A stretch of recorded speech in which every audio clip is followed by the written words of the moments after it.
It is just stupidly late right now. I don't even want to tell you the exact number. It's just dumb. But it is a beautiful night here in New York City, cool and breezy, and I can't sleep. Welcome to Short Stories for Long Nights. I'm Jason.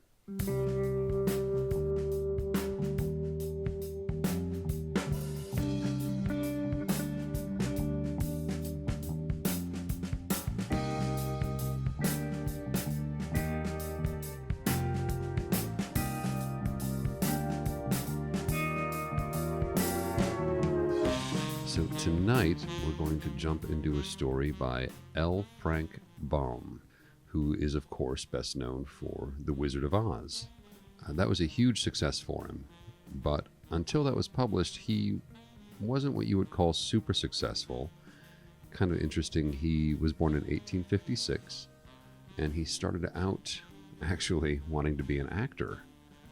He was from a fairly well-to-do family, and apparently early on in his career, he'd hooked up with a theater troupe, and they talked him into fronting the bill for their wardrobe, their costumes for the season, with the promise of a role in their productions, or roles, and then they just never came through. They never cast him in anything, which, that's rough. That hurts. That made me feel bad for the poor guy. Being an actor myself, when you're young and you're starting out, you'll do almost anything to be in almost anything. So poor Mr. Baum got kind of screwed on that one. But, he always was in the theater, investing in the theater, performing in the theater, and never with any great success. And in reading about his life a little bit, he sort of strikes me as the character from The Wizard of Oz, the guy that ends up being the wizard that she meets early on in the wagon, the kind of magical medicine man. Sorry, spoiler alert, by the way, for Wizard of Oz. Yeah, I keep picturing him like that guy. I think there's a little bit of him in there. So the story tonight, I thought maybe a little light, a little frivolity. This story is called The Magic Bonbons. And I thought maybe we just need a little bonbon. And it is. It's a confection. And I think you'll enjoy it. So, with that, I'm just going to give up and pour myself a cup of fresh coffee. And I'm going to invite you to pour yourself your favorite beverage or simply sit back and enjoy The Magic Bonbons by L. Frank Baum.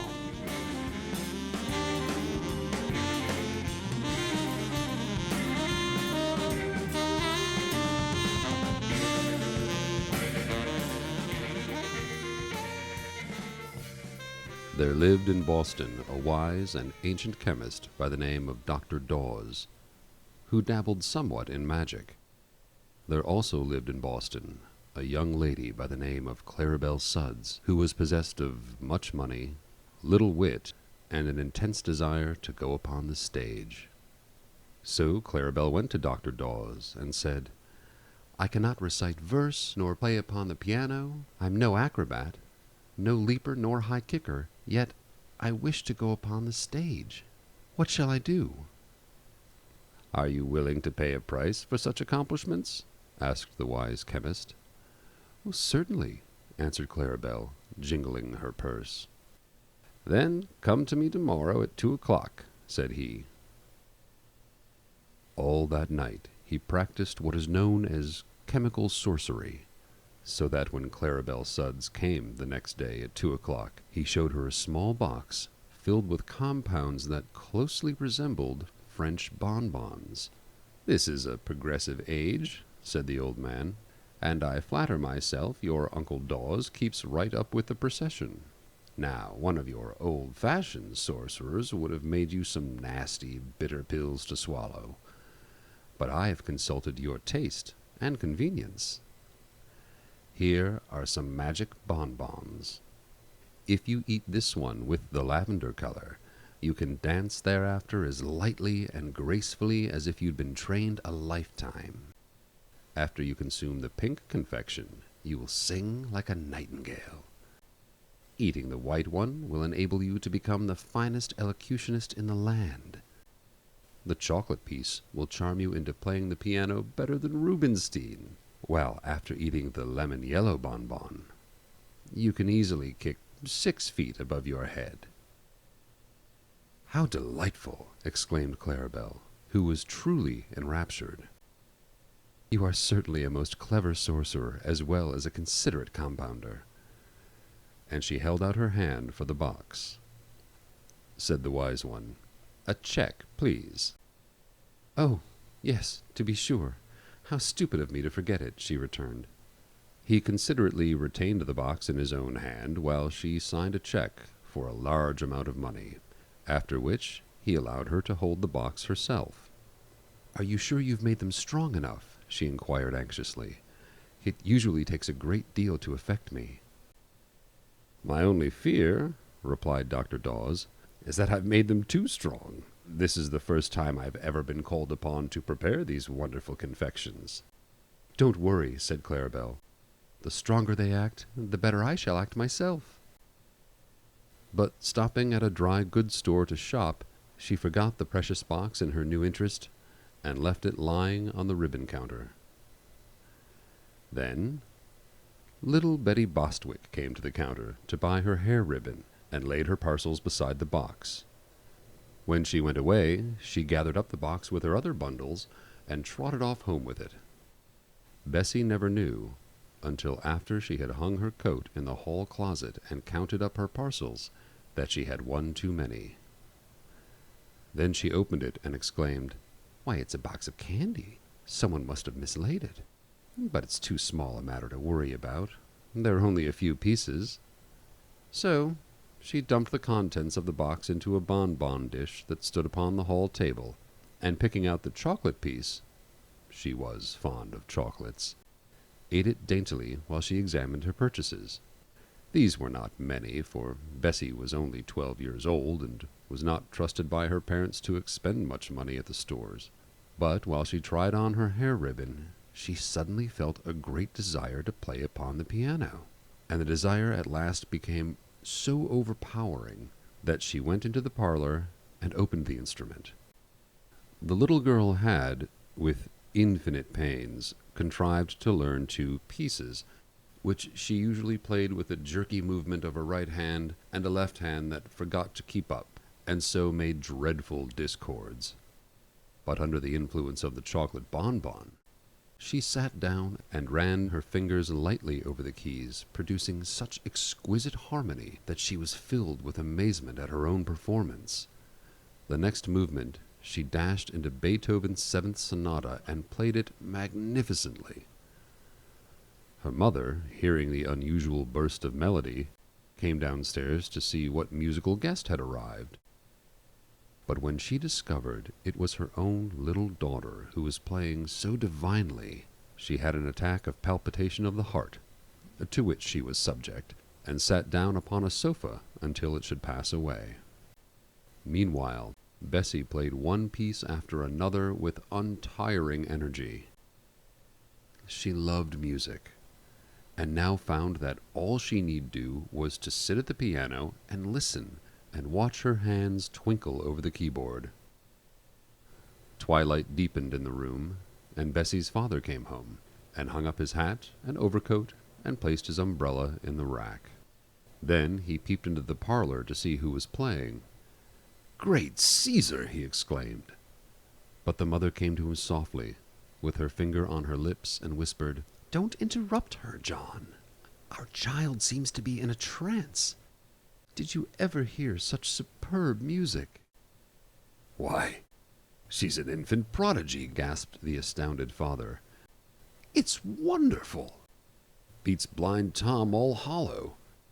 As they stood listening, the senator arrived, having been invited to dine with him that evening, and before he had taken off his coat, the Yale professor, a man of deep learning and scholarly attainments, joined the party. Bessie played on, and the 4 elders stood in a huddled but silent and amazed group, listening to the music and waiting for the dinner gong. Mr. Bostwick, who was hungry, picked up the bonbon dish that lay on the table beside him and ate the pink confection. The professor was watching him, so Mr. Bostwick courteously held the dish towards him. The professor ate the lemon yellow piece, and the senator reached out his hand and took the lavender piece. He did not eat it, however, for, chancing to remember that it might spoil his dinner, he put it in his vest pocket. Mrs. Bostwick, still intently listening to her precious daughter without thinking what she did, took the remaining piece, which was the white one, and slowly devoured it. The dish was now empty, and Clarabelle Sudd's precious bonbons had passed from her possession forever. Suddenly, Mr. Bostwick, who was a big man, began to sing in a shrill, tremolo soprano voice. It was not the same song that Bessie was playing, and the discord was shocking that the professor smiled. The senator put his hands to his ears, and Mrs. Bostwick cried in a horrified voice, "William!" Her husband continued to sing as if endeavoring to emulate the famous Christine Nilsson, and paid no attention whatever to his wife or his guests. Fortunately, the dinner gong now sounded, and Mrs. Bostwick dragged Bessie from the piano and ushered her guests into the dining room. Mr. Bostwick followed, singing "The Last Rose of Summer" as if it had been an encore demanded by 1,000 delighted hearers. The poor woman was in despair at witnessing her husband's undignified actions, and wondered what she might do to control him. The professor seemed more grave than usual. The senator's face wore an offended expression, and Bessie kept moving her fingers as if she still wanted to play the piano. Mrs. Bostwick managed to get them all seated, although her husband had broken into another aria, and then the maid brought in the soup. When she carried a plate over to the professor, he cried in an excited voice, "Hold it higher! Higher, I say!" And springing up, he gave it a sudden kick that sent it nearly to the ceiling, from whence the dish descended to scatter soup over Bessie and the maid, and to smash in pieces upon the crown of the professor's bald head. At this atrocious act, the senator rose from his seat with an exclamation of horror, and glanced at his hostess. For some time Mrs. Bostwick had been staring straight ahead with a dazed expression, but now, catching the senator's eye, she bowed gracefully and began reciting "The Charge of the Light Brigade" in forceful tones. The senator shuddered. Such disgraceful rioting he had never seen nor heard before in a decent private family. He felt his reputation was at stake, and, being the only sane person, apparently, in the room, there was no one to whom he might appeal. The maid had run away to cry hysterically in the kitchen. Mr. Bostwick was singing "Oh, Promise Me." The professor was trying to kick the globes off the chandelier. Mrs. Bostwick had switched her recitation to "The Boy Who Stood on the Burning Deck," and Bessie had stolen into the parlor and was pounding out the overture from "The Flying Dutchman." The senator was not at all sure that he would not go crazy himself, and catching up his hat and coat in the hall, hurried from the house. That night he sat up late, writing a political speech he was to deliver the next afternoon at Faneuil Hall. But his experiences at the Bostwicks had so unnerved him that he could scarcely collect his thoughts, and often he would pause and shake his head pityingly as he remembered the strange things he had seen in that usually respectable home. The next day he met Mr. Bostwick in the street, but passed him by with a stony glare of oblivion. He felt he could really not afford to know this gentleman in the future. Mr. Bostwick was naturally indignant at this direct snub. Yet in his mind lingered a faint memory of some quite unusual occurrences at his dinner party the evening before, and he hardly knew whether he dared resent the senator's treatment or not. The political meeting was the feature of the day, for the senator's eloquence was well known in Boston. So the big hall was crowded with people, and in one of the front rows sat the Bostwick family, with the learned Yale professor beside them. They all looked tired and pale, as if they'd passed a rather dissipated evening. The senator was rendered so nervous by seeing them that he refused to look in their direction a second time.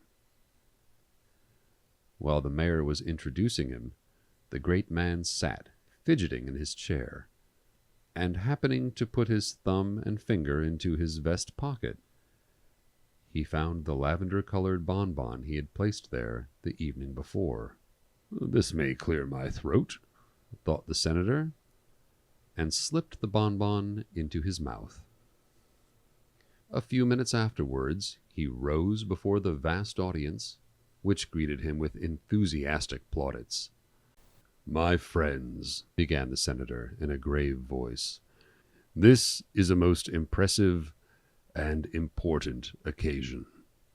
Then he paused, balanced himself upon his left foot, and kicked his right leg into the air in the way favored by ballet dancers. There was a hum of amazement and horror from the spectators, but the senator appeared not to notice it.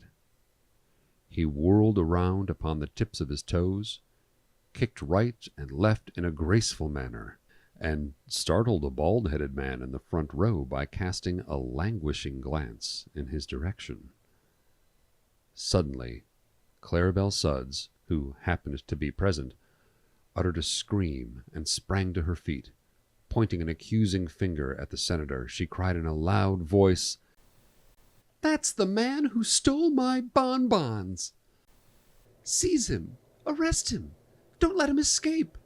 But the ushers rushed her out of the hall, thinking she had gone suddenly insane, and the senator's friends seized him firmly and carried him out the stage entrance into the street, where they put him into an open carriage and instructed the driver to take him home. The effect of the magic bonbon was still powerful enough to control the poor senator, who stood upon the rear seat of the carriage and danced energetically all the way home, to the delight of the crowd of small boys who followed the carriage, and the grief of the sober-minded citizens who shook their heads sadly and whispered, "Another good man had gone wrong." It took the senator several months to recover from the shame and humiliation of this escapade, and, curiously enough, he never had the slightest idea what had induced him to act in so extraordinary a manner. Perhaps it was fortunate that the last bonbon had now been eaten, for they might easily have caused considerably more trouble than they did. Of course, Claribel went again to the wise chemist and signed a check for another box of magic bonbons. But she must have taken better care of these, for she is now a famous vaudeville actress. The end.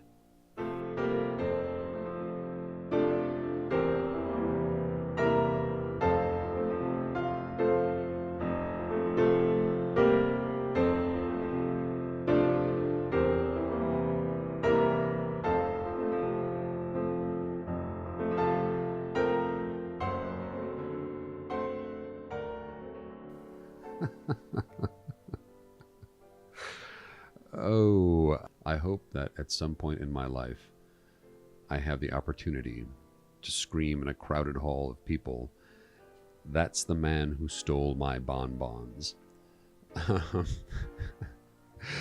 That line is the one that convinced me to read this story.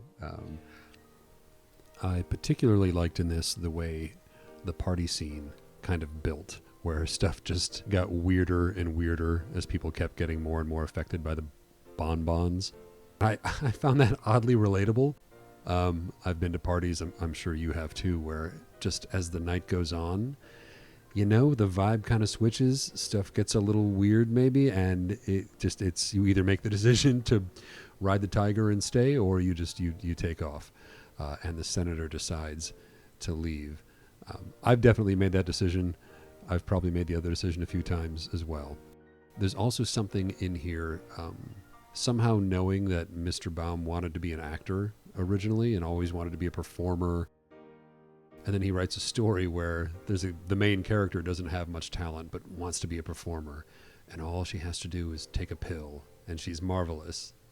And so you have these people who are temporarily imparted this great ability, this opportunity to perform at a very high level of excellence. And one of them, the senator, it almost derails his entire career.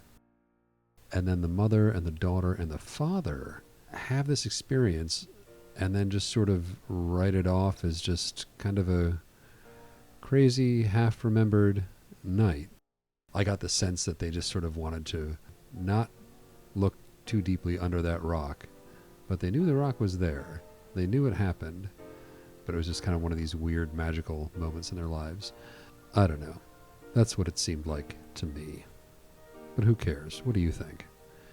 Am I onto something? Am I talking nonsense again? Let me know over on the Facebook page or wherever they allow you to leave comments. One thing I definitely want to get into is that there were a few artists mentioned in this story that I'd never heard of. The chemist mentions that she can play like Rubinstein, and this is a reference to Arthur Rubinstein, who's a Polish-American pianist. He was born in 1887 and died in 1982, so a very long life and distinguished career. Someone also mentions Christina Nilsson, who was a Swedish opera singer of the day, a soprano and extremely famous in her time. And also wanted to call that out because apparently our little podcast is doing quite well in Sweden. So shout out to our Swedish friends and our particular Swedish friend Tracy, who is probably a one-person PR and marketing team for us over there in Sweden. She's largely responsible for our Swedish bump. So thanks, Trace. And astute listeners may notice that our outro music has changed. That is because of another artist who was mentioned in tonight's story, Tom Wiggins, who performed under the name Blind Tom. He was a black man born in 1849 into slavery, blind and believed now to also have been autistic. It was discovered early in his life that he was possessed of this kind of amazing talent to just be able to play a piece by ear after hearing it one time. And then on top of that talent, from the time he was very young, he just developed this tremendous work ethic. And it was not unusual for him to practice up to 12 hours a day.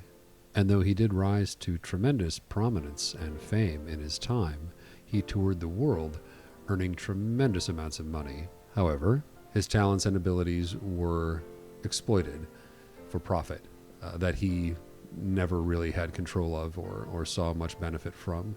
He was certainly never accorded the respect that a human should receive, let alone someone of his level of accomplishment. He also was a neighbor, I came to discover. He lived towards the end of his life on the Lower East Side, just a few blocks from where I sit today on Orchard Street. And so it just seemed fitting to end the show tonight with one of Mr. Wiggins' compositions. This is Water in the Moonlight from 1866.